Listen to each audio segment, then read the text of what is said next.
வணக்கம் நண்பர்கள் அனைவருக்கும்.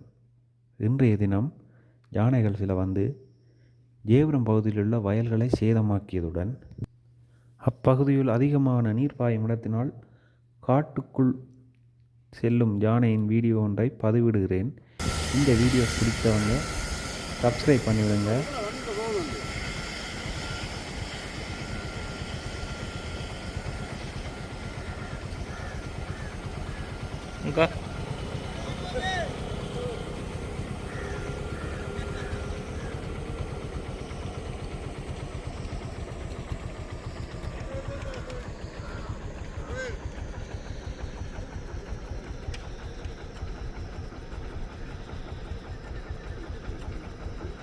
தாண்டுட்டது உள்ள